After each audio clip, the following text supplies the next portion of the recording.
Hello everyone, मैं हूं सायन और आप सभी लोगों का स्वागत है फिजिक्स विद सायन के एक नए वीडियो में।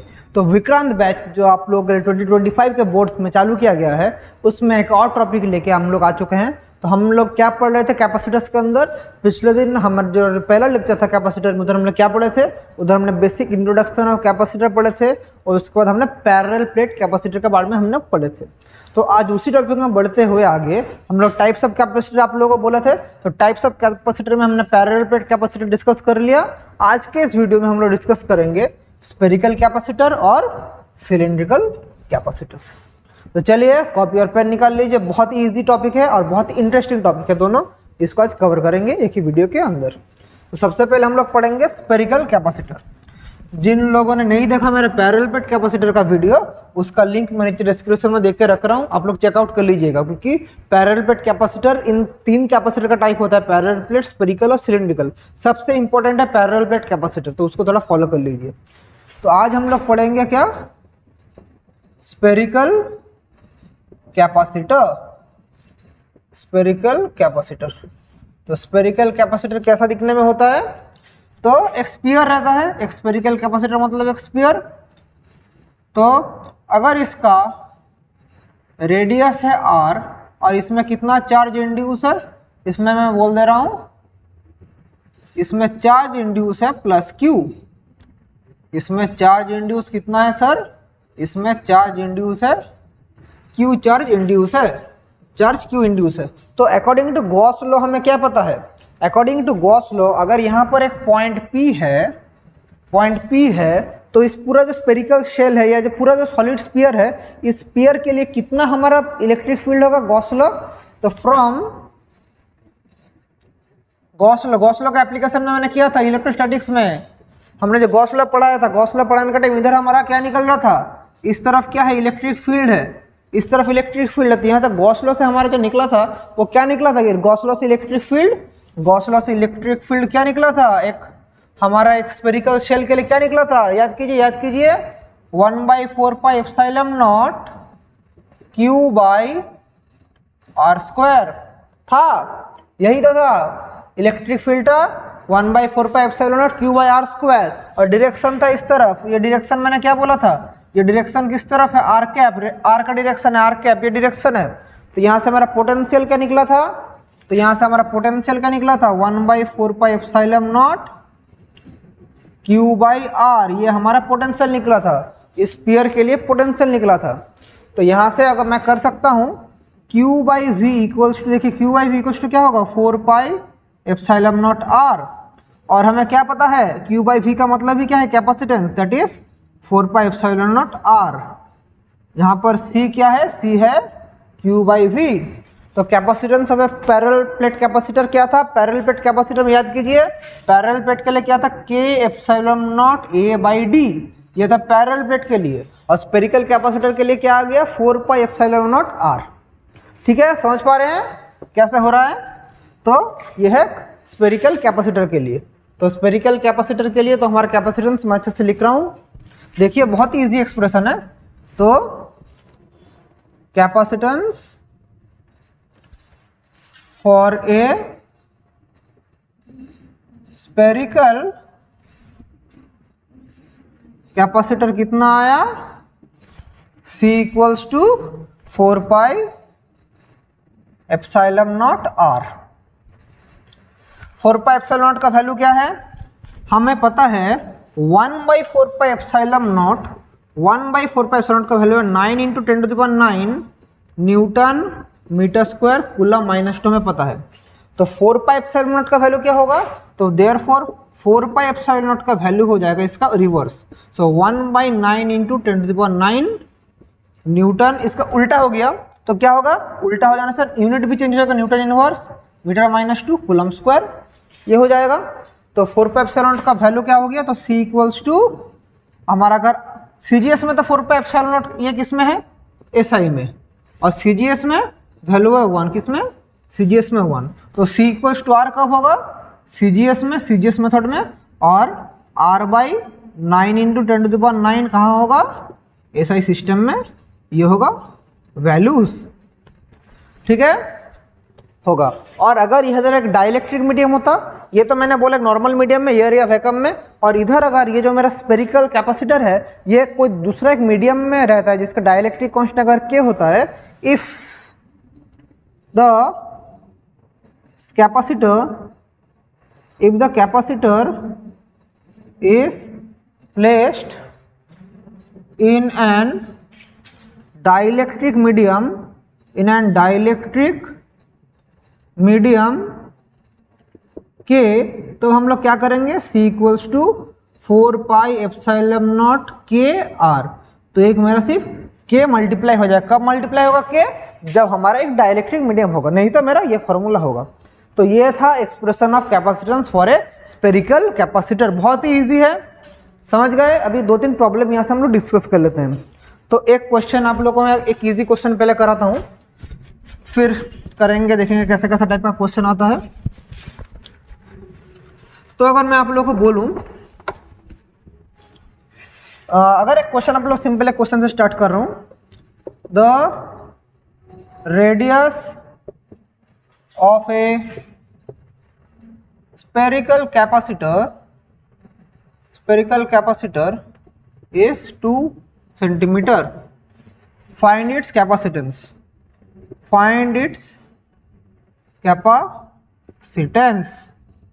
तो रेडियस कितना बोला है, r इक्वल्स टू 2 सेंटीमीटर बोला है, मतलब 0.02 मीटर। तो कैपेसिटेंस क्या होगा, 4 पाई एप्सिलॉन नॉट r, यानी 0.02 बाई 9 इंटू 10⁹ किस में होगा, फेराड में।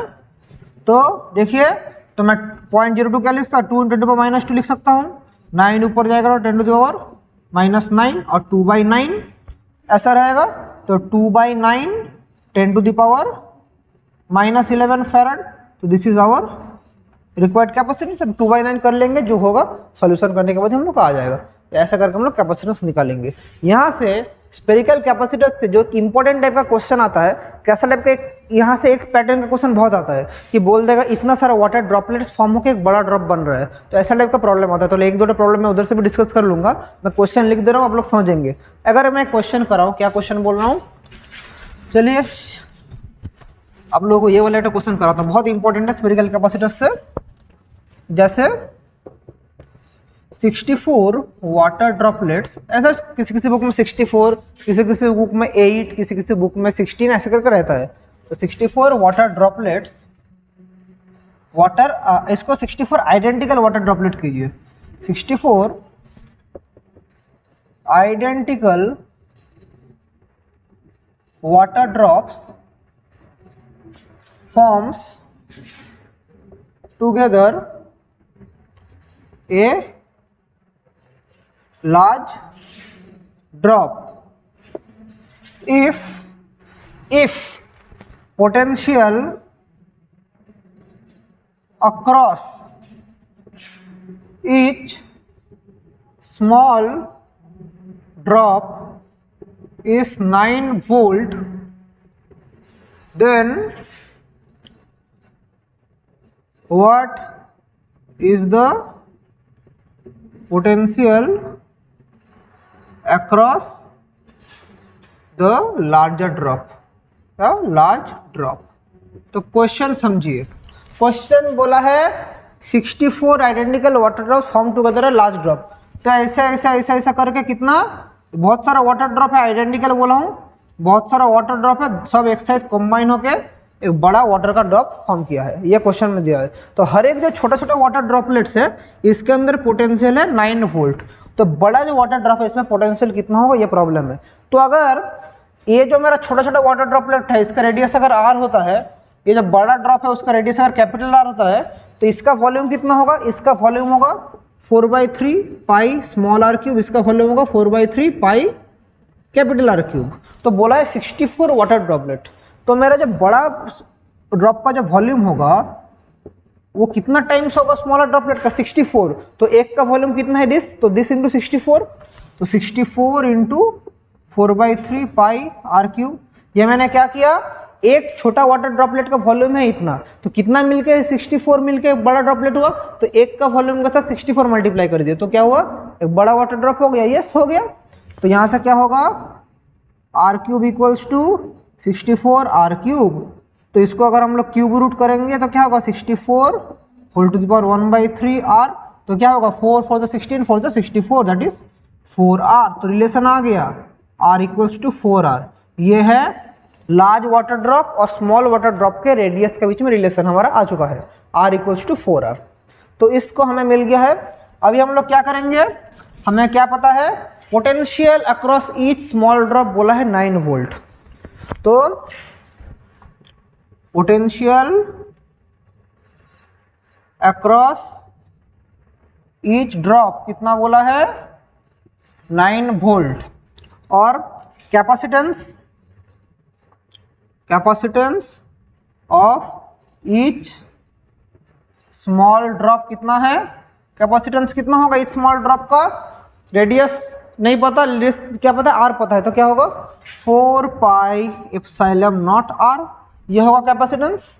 तो चार्ज ऑफ वन ड्रॉप क्या होगा, तो therefore charge of one small drop क्या होगा चार्ज, अगर मैं Q बोलूँ Q इक्वल्स टू क्या होगा सी भी, तो C क्या है 4 pi epsilon naught R into V क्या है 9 वोल्ट।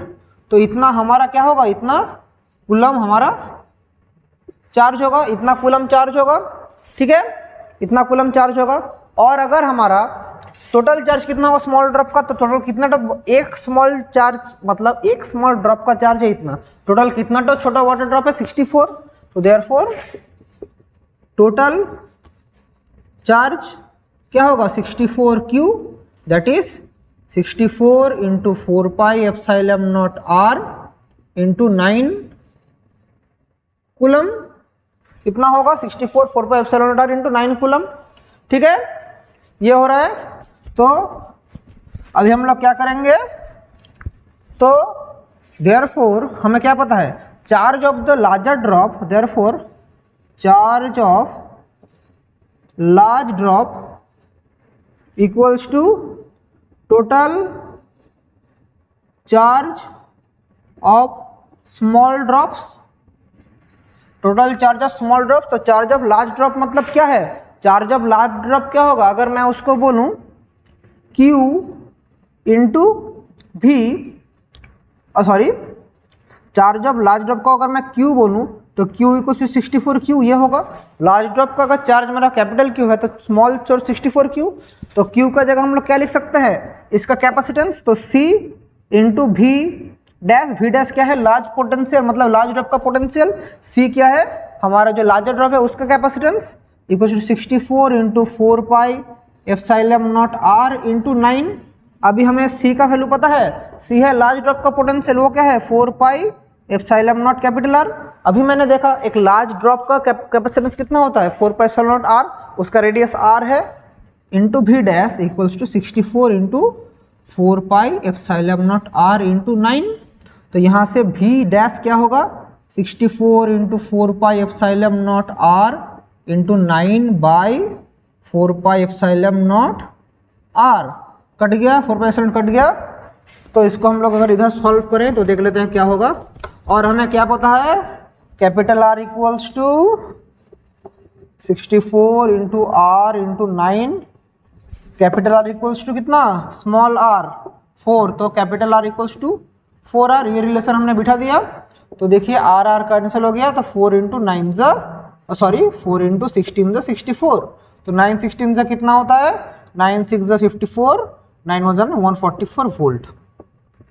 तो हमारा अल्टीमेटली हमारा potential of the large drop कितना हो गया 144 वोल्ट।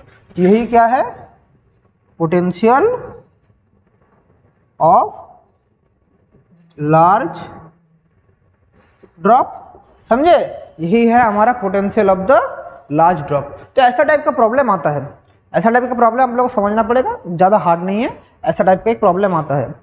तो यहाँ से हमने क्या सीखा, यहाँ से हमने यही सीखा कि कैपेसिटेंस कैसे निकालते हैं और जितना भी वाटर ड्रॉपलेट फॉर्म करके लार्जर ड्रॉप होगा तो टोटल चार्ज जो होगा दोनों में कांस्टेंट होगा। क्योंकि देखिए अगर वाटर ड्रॉप छोड़ दीजिए, अगर मेरे जैसे 10 इंसान खड़ा है तो टोटल मेरे 10 इंसान का जितना ताकत होगा अगर उसके बराबर एक और इंसान आ गया तो दोनों का ताकत सेम होगा। तो मी इंटू अगर मेरे जैसे जगह 5 जन है, आपका पावर अगर मुझसे ज़्यादा है तो मेरे जैसे 5 सायन खड़ा हो जाएगा इधर, तो मेरा 5 सायन में जितना पावर होगा सेम आपका भी उतना ही पावर होगा। समझे एग्जाम्पल से? आई होप आप लोग समझ गए। तो इस प्रॉब्लम से आई होप आप लोग का स्पेरिकल कैपेसिटर का कॉन्सेप्ट क्लियर हो चुका है।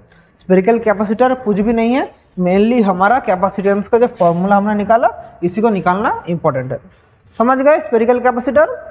अभी हम लोग क्या करेंगे, सिलिंड्रिकल कैपेसिटर। स्पेरिकल कैपेसिटर का concept clear? Okay, very good. अभी हम लोग प्रैक्टिस करेंगे cylindrical capacitor.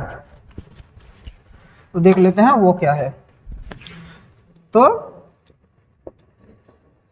Cylindrical capacitor, cylindrical capacitor देख लेते हैं। तो सिलिंड्रिकल कैपेसिटर, इसमें भी हम लोग गॉस थ्योरम यूज करेंगे। गॉस थ्योरम बहुत इंपॉर्टेंट है, हर जगह गॉस थ्योरम लगे, इसलिए मैं बार बार बोल रहा हूँ इलेक्ट्रोस्टैटिक्स में गॉस थ्योरम अच्छे से समझिए। मैंने आप लोगों को गॉस थ्योरम पढ़ाया है, गॉस थ्योरम का प्रूफ भी आप लोगों को कराया है, सब कुछ मेरे चैनल में आप लोगों को मिलेगा। तो ये देखिए इतना बड़ा करके क्या ड्राइंग कर रहा हूँ मैं, एक सिलिंड्रिकल कैपेसिटर। ये इंपॉर्टेंट क्यों है? हमारा जब फैन चलता है, हमारा फैन, फिर हमारा पंप का स्विच, सब कुछ में क्या रहता है, सिलिंड्रिकल कैपेसिटर ही रहता है। फैन में, पंप में बहुत ही जो इंपॉर्टेंट चीज़ है उधर सिलिंड्रिकल कैपेसिटर ही यूज होता है। तो इसके बारे में थोड़ा समझ लीजिए। ये क्या है? तो ये एक सिलिंड्रिकल कैपेसिटर है, दो लेयर है, देख के समझ पा रहे हैं। इनर रेडियस है ए, आउटर रेडियस है बी। ये है मेरा इनर रेडियस, आउटर रेडियस। यहाँ से मेरा ये एक्सिस पास हो रहा है, ठीक है, यहाँ से मेरा एक्सिस पास हो रहा है। होप आप लोग समझ पा रहे हैं क्या हो रहा है। ये मेरा एक्सिस है, पास हो रहा है। तो यहाँ पर देखिए दो लेयर है। तो गॉस लॉ में मैंने जब आप लोग को एक स्ट्रेट इनफाइनाइट लॉन्ग वायर के लिए मैंने इलेक्ट्रिक फील्ड निकाला था, क्या था? फ्रॉम गॉस लॉ, याद कीजिए, from Gauss law electric field for a long infinite wire क्या निकला था, याद आ रहा है? इक्वल्स टू लैम्डा बाय, याद कीजिए क्या था, लैम्डा बाय क्या था 2 पाई एप्सिलॉन नॉट। उसके बाद क्या था, उस तरफ डायरेक्शन में क्या था, उस तरफ डायरेक्शन में मेरा था R cap, lambda by 2 pi epsilon naught R cap. याद आ रहा है? मैंने कराया था प्रूव। कैसे करवाया था, भूल गए? यहाँ पर एक लॉन्ग इनफाइनाइट वायर था, यहाँ पर मैंने गॉसियन सरफेस इमेजिन किया था। इधर एक इलेक्ट्रिक फील्ड इसके लिए 0 था, इधर इलेक्ट्रिक फील्ड इसके लिए 0 था, इस तरफ इलेक्ट्रिक फील्ड था। तो क्या था, E integration of ds Q by epsilon nought. Gauss law का एप्लीकेशन में याद कीजिए, ds क्या था, क्या बनाया था हमने, 2 pi R L Q by epsilon nought. तो E equals to Q by 2 pi L R epsilon nought, ऐसा आ रहा था। तो यहाँ से क्यू बाई एल को हमने क्या बोला था, क्यू बाई एल को हमने लैम्डा बोला था। तो डायरेक्ट एप्सिलॉन नॉट इधर, हाँ यहाँ पर मेरा एक तो आर होगा और इधर तो आर कैप होगा। तो यहाँ से क्यू बाई एल क्या था, लैम्डा, तो lambda by 2 pi epsilon naught R into R cap. ऐसे हमने इलेक्ट्रिक फील्ड निकाला था गॉस थ्योरम यूज करके। याद कीजिए, नहीं पता तो जाइए यूट्यूब में सर्च कीजिए physics with Sayan electrostatics lecture, या इलेक्ट्रोस्टैटिक्स सायन लिखने से आप लोग को आ जाएगा। उधर मैंने गॉस लॉ के एप्लीकेशन में मैंने ये वाला डिराइवेशन अच्छे से करवाया था। तो उसी डिराइवेशन का डायरेक्ट मैं रिजल्ट ले रहा हूँ। तो ये मेरा रिजल्ट था, ठीक है। तो ये था। तो अभी इलेक्ट्रिक फील्ड निकल गया। अभी पोटेंशियल का फॉर्मूला क्या है, तो potential integration of E dot D R. तो ई डॉट डी आर तो क्या होगा, lambda by 2 pi epsilon naught R D R. Limit कहाँ से कहाँ होगा बोलिए, तो A to B, small radius से ए, आउटर रेडियस से बी, तो लिमिट ए टू बी। तो lambda by 2 pi epsilon naught A to B D R by are.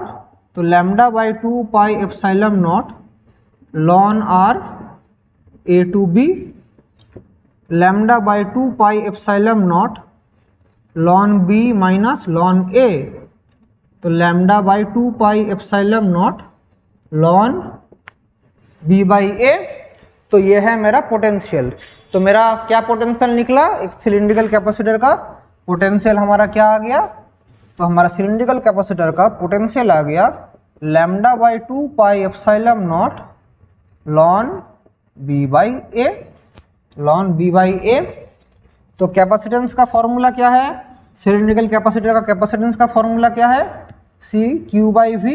Q का मतलब क्या है, क्यू चार्ज क्या है, लैम्डा इंटू, चार्ज का मतलब क्या है लैम्डा इंटू क्या, लैम्डा इंटू एल। इधर लैम्डा मतलब क्या क्यू एल, तो क्यू का जगह क्या लिख सकते हैं लैम्डा इंटू एल, और इधर हम लोग क्या लिखेंगे lambda by 2 pi epsilon nought ln B by A, ऐसा लिखेंगे। अभी एल क्या है, एल है हमारा length of the conductor L.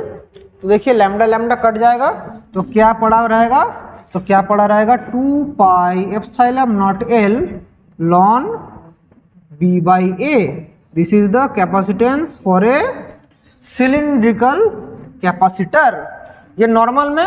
और अगर एक dielectric medium, if there is a dielectric medium, अगर एक डाइलेक्ट्रिक मीडियम रहता तो क्या होता बच्चों, डाइलेक्ट्रिक मीडियम रहता तो सी होता 2 पाई के epsilon not L by ln B by A, जहां पर के क्या है, के है हमारा डाई इलेक्ट्रिक कांस्टेंट, जहां पर के है हमारा डाइलेक्ट्रिक कांस्टेंट। तो यही है हमारा सिलिंड्रिकल कैपेसिटर, समझ गए। सिलिंड्रिकल कैपेसिटर से उतना न्यूमेरिकल्स आप लोग को आता नहीं, यहाँ से ये डेराइवेशन आता है और यहाँ से ये सब कॉन्सेप्चुअल क्वेश्चन आता है, उतना आप लोग को न्यूमेरिकल्स आता नहीं।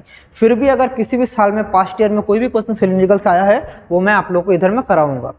तो आज का सेशन हम लोग यहीं तक रखते हैं। अगर कहीं भी स्पेरिकल और सिलिंड्रिकल कैपेसिटर में कहीं भी कुछ भी डाउट होता है, feel free to ask me in the comment section. अगर कमेंट सेक्शन में भी आप लोग नहीं पूछ सकते, मेरा टेलीग्राम चैनल है जिसका लिंक भी नीचे दिया, उधर जाके पूछ सकते हैं। और अगर उधर भी नहीं पूछ सकते, मेरे इंस्टाग्राम आईडी में जाके मुझे मैसेज करके आप लोग पूछ सकते हैं। तो आप लोग को पूछना आपका काम है, आप लोग पढ़ाई कीजिए, मैं तो हमेशा आप लोग के साथ हूँ। तो चलिए इसी के साथ आज का सेशन यहीं एंड करते हैं। Wishing you all the very best and thank you.